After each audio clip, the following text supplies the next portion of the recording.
Bienvenidos, muy buenos días, bienvenidos sean todos a una nueva emisión de En Pelota. Nos encontramos en esta maravilla de locación, un mundialista estadio Corregidora que a veces hasta más bonito vacío, y vamos a platicar con un hombre que lo sabe y mucho del fútbol, mucho del arbitraje, mucho de la medicina y mucho también de comentar fútbol. Un gran árbitro mundialista y vaya que mundialista. Vamos a platicar con Edgardo Codesal Méndez, que le agradecemos muchísimo que esté con nosotros. Doctor, ¿cómo está? Bien, Mauricio, muchas gracias. Y aquí estamos con muchísimo gusto en esta mañana tan soleada, tan rica, ¿no? Qué bonito, ¿no? Sí, aquí con este aire tan puro que hay en Querétaro. A veces más que lleno, ¿o no le gusta tanto este estadio? Este estadio es maravilloso. A mí me tocó la fortuna de inaugurarlo, aunque estuve de aquel lado, en aquella banda de asistente 2 con el finado Jorge Alberto Leanza en aquel México-Polonia, cuando el 5-0, ¿Con el gol de Tomás Boy? Cuando el gol de Tomás Boy, que Señor, me tocó a mí en esa portería precisamente, o sea que fui espectador de lujo de ese partido y realmente con muy gratos recuerdos aquel 5 de febrero, donde este estadio maravilloso se inauguró, y además es tan futbolero, es tan agradable, se siente el calor de la tribuna, se siente el vibrar de la gente en las gradas, y eso contagia a los que están adentro. ¿Ya solo falta un equipo que funcione? Sí, lamentablemente sí. Ha estado siempre con la problemática del no descenso, el ahogo de los puntos, del porcentaje, algo que no te deja trabajar realmente a gusto, y obviamente que me parece que también le falta mucha estructura profesional a todo el equipo, ¿no? José María Codesal, uno de los grandes árbitros que han existido en este planeta y en el fútbol. Y como la educación se mama, ¿usted también mamó lo del arbitraje desde chiquito? Sí, afortunadamente sí, sobre todo el fútbol, más que nada, ¿no? Mis dos abuelos fueron fundadores de equipos en Uruguay, algunos de ellos todavía con mucha fuerza, ahora está en la segunda división, Huracán Buceo, donde mi padre primero fue jugador, aparte de ser fundador junto con mi abuelo, y después cuando un día llegó un extremo izquierdo que le quitó el puesto, lo pusieron a arbitrar, aquel extremo izquierdo después fue seleccionado nacional uruguayo, y él se puso a arbitrar y le dijo, oye, no lo haces mal, ¿no? ¿Y por qué no te dedicas? Y empezó a dedicarse también al arbitraje. Nosotros también. Era tremendo, era un capo, ¿no? Sí, en la misma línea empezamos a jugar también en Huracán, porque en Uruguay yo creo que desde que naces lo primero que te regalan en la cuna es un balón, ¿no? Y todo el mundo quiere que seas futbolista, y de hecho todo el mundo pretendemos ser futbolistas. Algunos tienen la fortuna de llegar a la primera división, a mí no me tocó. En esa época también estudiaba ya medicina. Le tocaron otras fortunas. Hubo un momento, sí, gracias a Dios, que así es el destino en la vida, ¿no? Y tenía que decidir o llegar al hospital o entrenar prácticamente diario. Entonces dije, no, mi futuro va a ser la medicina, no el fútbol, porque soy medio patadura para esto. Y al año siguiente extrañaba tanto la cancha, tanto, porque de verdad se extraña tanto cuando uno está en ciertos niveles, que dije, voy a hacer el curso. Bueno, mi papá dijo, no, estás loco, van a empezar a compararte y va a ser un problemón. Bueno, pero a mí me gusta, yo quiero estar en la cancha. Y así fue como empecé el curso, y poco a poco ahí en la carrera arbitral. ¿Por qué los partos estaban acá y las cesáreas acá? Y el fútbol siempre estaba por ahí arriba. ¿Y por qué ahora, pregunta como médico, por qué hay tantas cesáreas? ¿Por qué todas las mujeres quieren tener cesárea? Bueno, hay dos elementos fundamentales. Uno es que la mujer se ha acostumbrado menos al sufrimiento, ¿no? Con las famosas raquidias que les ponen, se evita todo tipo de dolor. Y por otro lado, los tiempos prolongados de los partos, sobre todo en primerizas, entre 10, 12 horas, se empiezan a desesperar y ya piden que se les interrumpa el embarazo. Eso es una de las causas. Show, ¿no? Entonces, eso por un lado, y otro, también un poco la culpa de nosotros, los propios médicos, que por acelerar también tiempos, a veces por no levantarse a las 3, 4 de la mañana, entonces se programan más cesáreas de las debidas, pero bueno, así está el mundo hoy, lamentablemente, en el aspecto de medicina. Y en aspecto de muchos, me adelantó de la pregunta, ¿qué opina? Todo va muy rápido, ¿no? Sí, todo va muy rápido, yo creo que por la globalización, pero la globalización también depende de las comunicaciones. Hoy estos medios son una maravilla, lo que traes en la mano, Mauricio, es algo extraordinario. Con ello puedes estar en contacto con cualquier parte del mundo. En medicina, ahora que estamos trabajando aquí en alguna universidad de Querétaro, ya estamos programando prácticamente todo a través de esto, filmando nuestras propias clases para que el alumno la pueda repetir cuando quiera, tenerla las veces que quiera. En fin, la globalización depende de los medios de comunicación y sobre todo la tecnología que tiene la comunicación. ¿No les afecta como médicos que la gente se pone, si usted da un diagnóstico, se mete a internet y en internet hay muchas mentiras? ¿No se creen las pacientes a veces cosas que leen en internet? Bueno, internet es una maravilla, primero que nada tecnológica, y tiene dos elementos. Una es información veraz, seria. Nosotros estamos con las grandes universidades, inclusive conectados en Estados Unidos, pero también tiene mucha información falsa, ¿no? Mucha información que desorienta.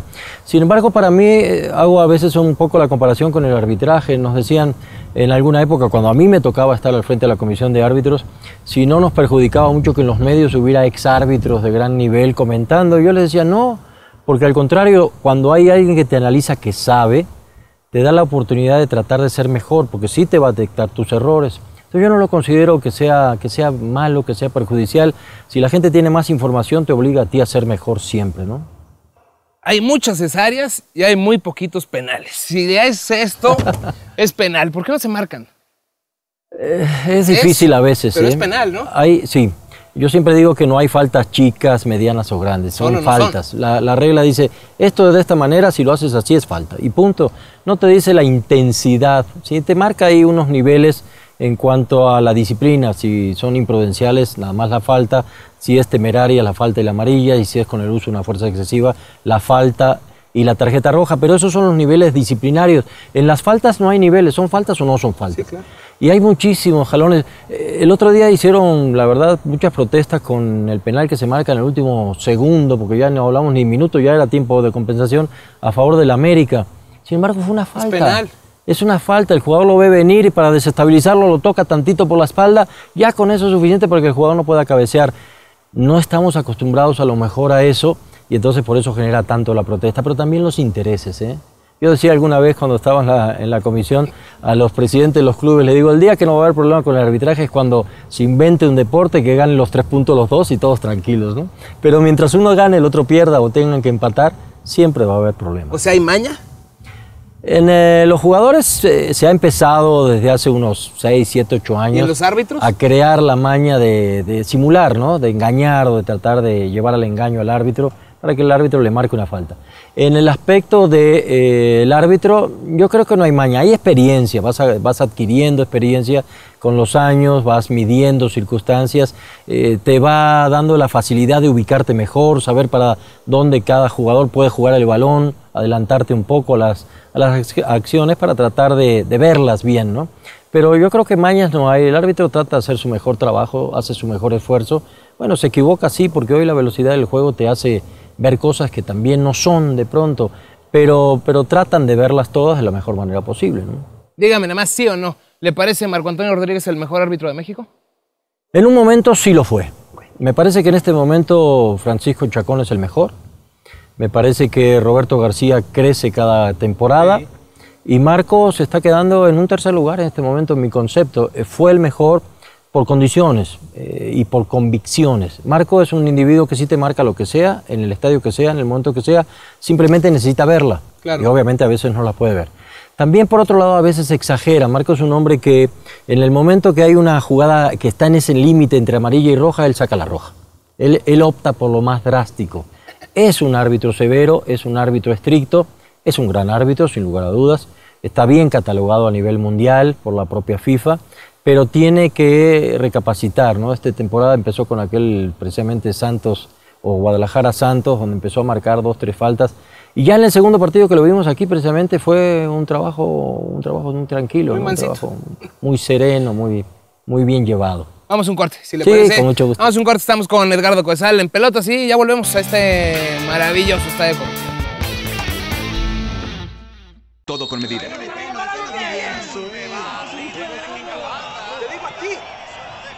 Sí, tú. Es clarísimo para mí, es tarjeta amarilla. Un poquito a la izquierda. A la derecha. Corona, la pasión manda. En solo 3 años, Querétaro ya es el tercer estado más competitivo a nivel nacional. Seguimos estando entre los 3 primeros lugares en generación de empleos en todo el país. La inversión extranjera ha crecido más del 500% y fuimos el primer estado en eliminar la tenencia. Hoy, la historia de Querétaro es la de un estado líder. Esto es un gobierno de soluciones. Poder Ejecutivo del Estado de Querétaro.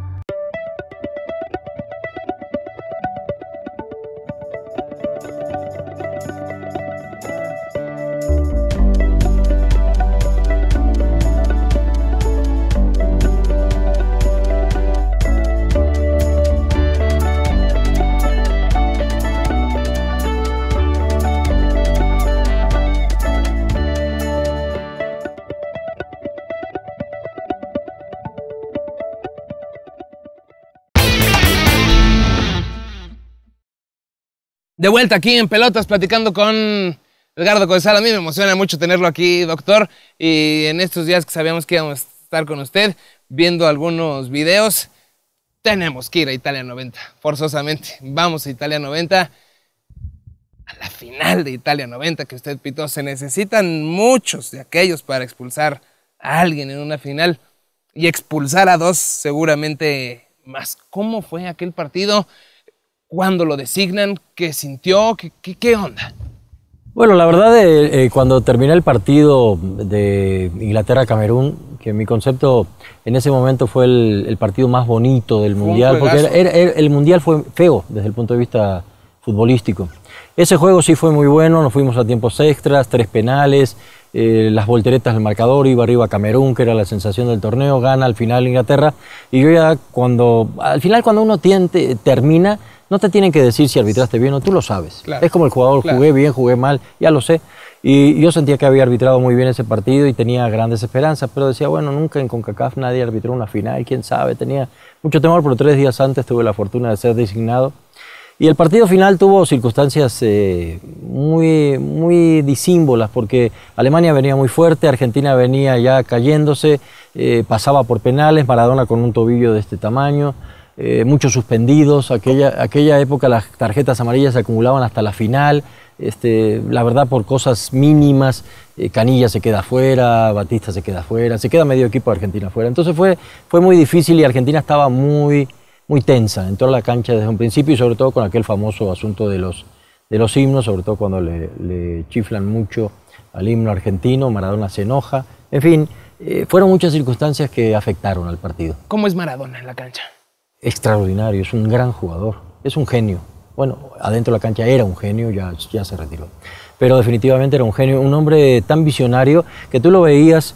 Le vienen a marcar 2 cuando él va todavía con la pelota en el aire a recibir y él recibe, baja, controla y pasa el balón entre 2 como si la pasara por el agujero de un alfiler, de una aguja, y lo hacía con una visión de jugadas más allá de lo normal y decías un tipo extraordinario. Ahora, eso mismo le propiciaba ser un individuo como capitán difícil, un individuo que protestaba, que luchaba por su equipo, pero a veces hasta de mala manera, ¿no?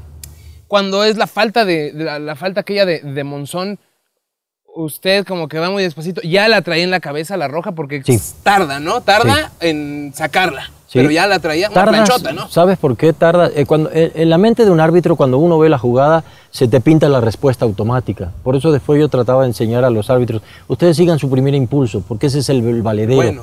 Ese es el bueno, es lo que te dio tu impresión mental de lo que viste. Y definitivamente yo cuando vi dije la patada, dije, chin, es roja, ¿no? Una planchota. Entonces vas corriendo y al segundo paso dice, es que nunca se expulsó a nadie en una final del mundo, es que va a ser la primera. Sí, claro que lo piensas, pero por supuesto que te pasa por la cabeza. Al tercer paso dices, no, pero toda la vida es fácil estar en la tribuna y decir, no, yo si estuviera ahí haría tal cosa, no, si esa es roja, si esa es... Y dije, ahora tienes que tener la fortaleza de mostrarle. Entonces al cuarto paso llegas y dices, ching, fuera, y se viene el mundo encima y sabes que se va a venir el mundo encima porque Argentina estaba presionando mucho, ¿no? Monzón ¿lo esperaba o se queda parado así porque los argentinos también son extraordinarios para el teatro? No, se queda frío. Monzón se queda frío. A mí me da la impresión, claro que eso ya es suposición, porque uno no sabe lo que pasa allá dentro de los vestidores, pero que Jürgen Klinsmann los había desbordado todo el primer tiempo, los había hecho pedazos y da la impresión que sale para frenarlo, ¿no? Y a lo mejor hasta como de lugar, a lo mejor también se comenta, uno no lo sabe, no te preocupes, en la final del mundo nunca echan a nadie, nunca echaron a nadie. Y bueno, lamentablemente dio la patada, sí tenía inclusive un tallón en la pierna, Klinsmann, y fue la primera tarjeta roja de un mundial. Y eso, bueno, creó más desequilibrio todavía entre Alemania y Argentina, lamentablemente para Argentina. Luego el penal, ahorita vamos a hablar del penal, que es el tema, y luego de Sotti. De Sotti ya fue al final, De Sotti ya estaba amonestado, Ya estaba acabado el partido. jala del cuello, inclusive marcas hasta de arañazo lo ves en el piso. Que el extremo de allá, En ¿no? sí, Acá. prácticamente en el extremo de acá sería, si esta es la tribuna principal, y también dice, ching, ya se va a acabar el partido, ya todo, ¿para qué hacen estas cosas? Pero tú tienes la obligación de seguir sacando las tarjetas, independientemente del tiempo. Y bueno, y el penal son esas jugadas desafortunadas donde precisamente un jugador con pierna derecha quiere sacar un balón del lado derecho su adversario, un balón que está a la derecha todavía del alemán y que obviamente no puede articular la pierna. Esas jugadas te barres más de pierna izquierda y te puedes dar más recorrido sin tocar al adversario. Pero bueno, lo tocó tantito. Yo estoy consciente que el alemán sí, cuando sintió su toque, todavía exageró un poco más, como lo hacen los jugadores, pero que la falta existió sin lugar a dudas. También son esas que decimos, no hay faltas medianas, pequeñas o grandes, ¿no? Basta que sea falta, y lamentablemente Sensini nunca llegó al balón y tocó primero al adversario, y para mí fue falta, ¿no? Y con esa falta se ganó el Mundial. Te marca de por vida, se enoja todo un país muy futbolero, muy pasional para ver el fútbol y para vivir el fútbol. Si hubiera sido al revés, a lo mejor también hubiera habido disgusto porque es una final de Copa del Mundo, pero no tan al extremo como los argentinos, que lo viven con una pasión diferente. Pero bueno, esa es tu obligación, para eso te preparas mental, psicológicamente, físicamente para llegar a partidos como esos, ¿no? Y cuando tienes la obligación lo tienes que hacer. No te puedes arrugar en una palabra, ¿no? Igual que un futbolista no te puedes arrugar a la hora buena. Vamos a un corte, doctor. Con mucho gusto. Edgardo González está en Pelotas, volvemos. En solo 3 años, Querétaro ya es el tercer estado que más invierte en infraestructura. Hemos construido casi 500 obras en todo el estado. Y toda la obra pública ha dado atención a 18 municipios. Hoy, la historia de Querétaro es la de un estado líder. Esto es un gobierno de soluciones. Poder Ejecutivo del Estado de Querétaro.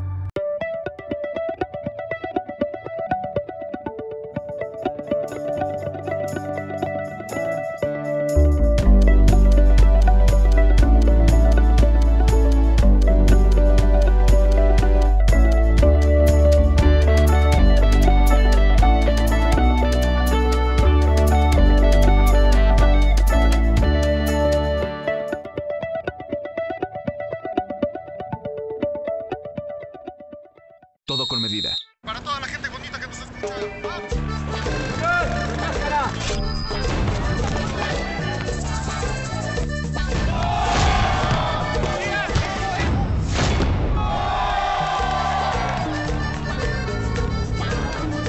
Corona, la pasión manda.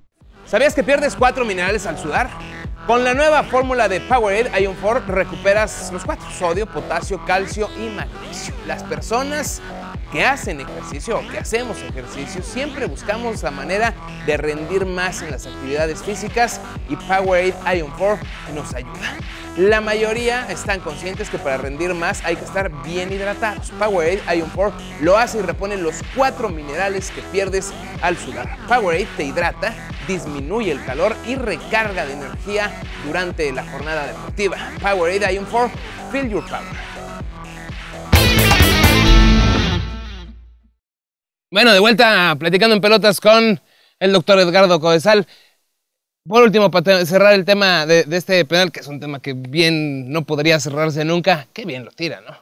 No, extraordinario. Nadie lo paraba. Yo creo que no, ni Goicoechea, que en su momento era un gran especialista, eso ayudó a Argentina a llegar a la final, obviamente, pero lo pateó pegado al poste y además ahí están fotos y están las imágenes todavía, donde está el poste, el balón y la mano de Goicoechea a 3-4 centímetros del balón. La impresión que yo tenía de, bueno, este hombre es un gran parador de penales, y él fue el único, además de todo el equipo, que dijo, no, ya si fue penal, ya vamos a tirarlo. O sea, se tenía una fe y una confianza que lo iba a parar. Ahora, yo decía, si lo para, hasta Argentina, con todo y la inferioridad y todo, le ganaba el partido, porque eso a esos niveles te da una fuerza anímica que te revierte todo, empiezas a dar un extra, es la motivación que se necesita a veces, pero infortunadamente lo pateó tan bien Andreas Brehme que fue imposible, ¿no? ¿Qué hizo después de aquella final, doctor?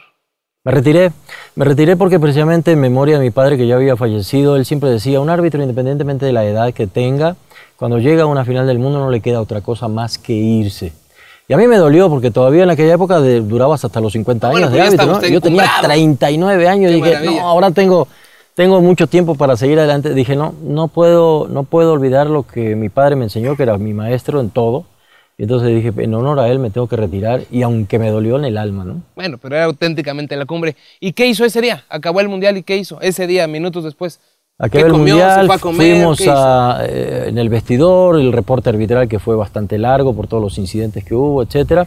Nos fuimos al hotel, el Hotel Villa Panfilia allá en Roma, y todo el mundo te viene a ver y bueno, se convierte en algo realmente fuera de lo normal, y sobre todo como terminó el partido, ¿no? Como termina una final del Mundial con un penal, y definitivamente prácticamente esa noche casi ni dormimos, ¿no? Todo el mundo estaba en el hotel, iban, venían, y usted era nota. Entrevistas, sí, era porque fue un Mundial diferente, ¿no? Que se define con una decisión arbitral prácticamente, entonces eso hizo diferencia con el resto de los mundiales o las finales, ¿no?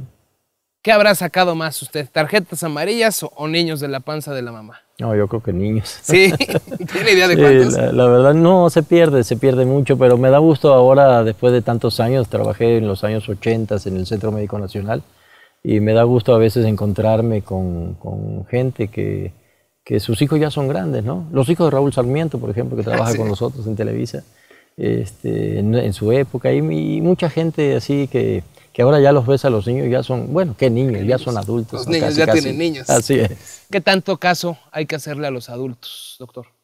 Hoy es el Día de los Adultos Mayores, precisamente, o estos días fue, y definitivamente yo creo que los adultos mayores son nuestro legado principal, ¿no? Nuestros decanos que nos tienen mucho que enseñar todavía, no podemos ni debemos dejarlos nunca de lado, y sobre todo seguirlos oyendo, porque tienen un bagaje de experiencia que sobre todo a los jóvenes le pueden dar muchísimo.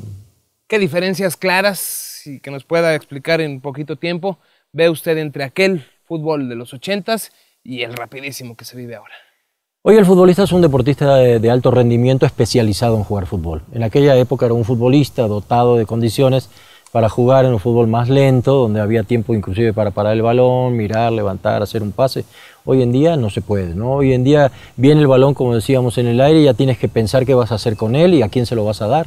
Entonces tienes que tener una preparación físico-atlética extraordinaria para aguantar no solo los 90 minutos y la intensidad del fútbol de hoy, sino también la continuidad de partidos. Hoy se juega prácticamente a cada rato, hay torneos por todos lados, y tienes que tener una condición extraordinaria, ¿no? Había más artistas en aquel entonces, ¿no? Más artistas en la cancha. Sí, yo creo que sí, porque se le permitía por esos tiempos y esos espacios que se formaban. Hoy en día es más difícil, pero hoy también hay que ser más virtuoso para jugar fútbol, ¿eh? Vamos al último corte, doctor, si le parece. Además, dígame rápido, ¿parto o cesárea? Yo creo que parto, siempre lo natural es mejor. Perfecto, corte y volvemos. En solo 3 años, Querétaro ya es el segundo estado más seguro de todo México. Y se ha duplicado el acceso a la salud. Además, somos el primer estado en América Latina que contará con agua, luz y piso firme para todos. Hoy, la historia de Querétaro es la de un estado líder. Esto es un gobierno de soluciones. Poder Ejecutivo del Estado de Querétaro.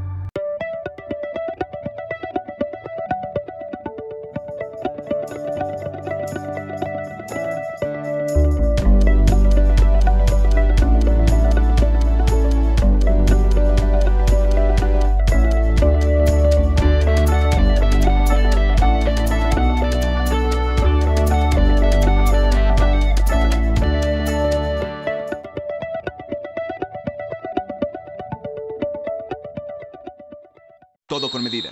Tiro libre directo a favor del tricolor en las afueras del área. El corazón de este país. ¡Venga México! ¡Respira profundo! ¡Somos una sola selección! Corona, la selección está en nosotros. Bueno, regresamos ya al último bloque aquí en Pelotas. Déjeme regresar un poquito, doctor, al tema. Usted dijo que fue un país sumamente apasionado del fútbol, que se enojó mucho. ¿Y cómo vivió usted aquella conspiración de la que hablaba Bilardo y Maradona? Bueno, yo creo que, y lo platicamos algún día después que nos encontramos en algún torneo cuando yo ya estaba trabajando en FIFA con Humberto Grondona. Y decía, no, usted nos salvó la vida porque si nos vamos al tiempo extra y con 2 hombres menos nos hacen 5 goles, hubiera sido un desastre. Ahora tenemos una justificación para haber perdido aquel mundial. Pero definitivamente siempre el árbitro es un justificativo de derrotas, ¿no? Pero sí, la superioridad de Alemania era obvia, era evidente, y la desesperación de Argentina también. Y yo creo que si Alemania concreta, sobre todo las que tuvo en el primer tiempo, que tuvo 3 clarísimas, la historia hubiera sido otra y se hubiera entregado. Eso le dio a Argentina por lo menos la posibilidad de morir supuestamente por una injusticia, de morir de cara al sol de perder apenas por un penal faltando 4 minutos. Entonces eso les dio visos de héroes a muchos de los jugadores, incluyendo al propio Maradona, que ya le sobraba para seguir siendo héroe, pero de todas formas le salvó un poco la situación y bueno, hay que entenderlo. Los árbitros tenemos o tienen que entender que muchas veces son parte del espectáculo, no porque sean figuras del espectáculo, pero son parte de las decisiones trascendentales del partido y tienen que asumir el rol a veces también de villanos, ¿no? Y es parte del juego. ¿Cree usted en Dios?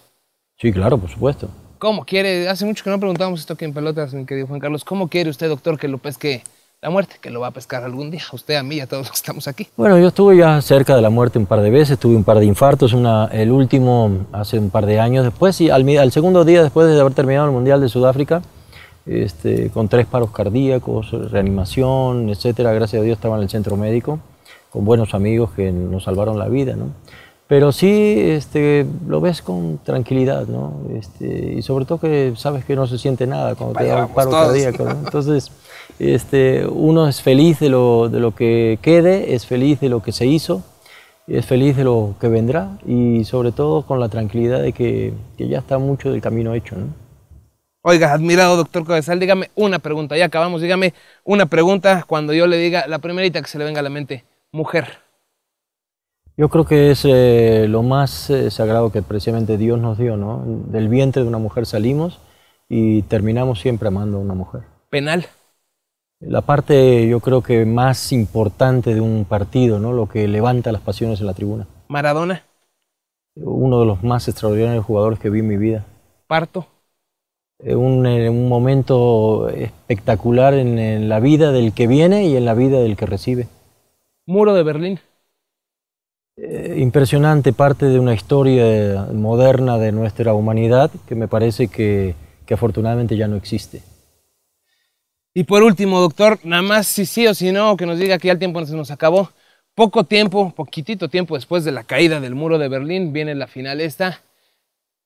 ¿Hubo alguien le dijo a usted, se oían rumores, se oían voces, alguna insinuación de que después del triunfo político y de la felicidad en Alemania tendría que haber felicidad y ahí empataron las cosas y que Alemania tendría que ganar el Mundial? No, para nada. Inclusive si yo tenía mi sentimiento personal como aficionado, mi abuelo nació en Argentina, mi abuelo era argentino. Y cruzó el charco y nació mi padre en Uruguay, y ahí nací yo, tuve la suerte de nacer allí, pero definitivamente si alguien quería yo internamente que ganara era Argentina. Lamentablemente no se dio, como también hubiera querido que ganara Camerún aquel partido, porque me acuerdo que antes del juego de Inglaterra-Camerún se hizo campañas por los 2 lados, era muy fuerte, y Bobby Robson dijo, ojalá que este árbitro tercermundista que designaron conozca por lo menos el fuera de lugar para dirigir un partido tan importante. Entonces yo quería que ganara Camerún, pero pues, es lo que uno quiere, no es lo que debe hacer uno dentro de la cancha, ¿no? Lamentablemente. Doctor, muchísimas gracias. No, al contrario, Mauricio, un placer, ¿eh? Gracias. Un saludo a todos. Muchas gracias, doctor. El doctor Edgardo Codesal. En Pelotas, ya se la sabe, nos vemos de hoy en 8, 9:30, aquí en Pelotas por Galavisión. Gracias y buenos días.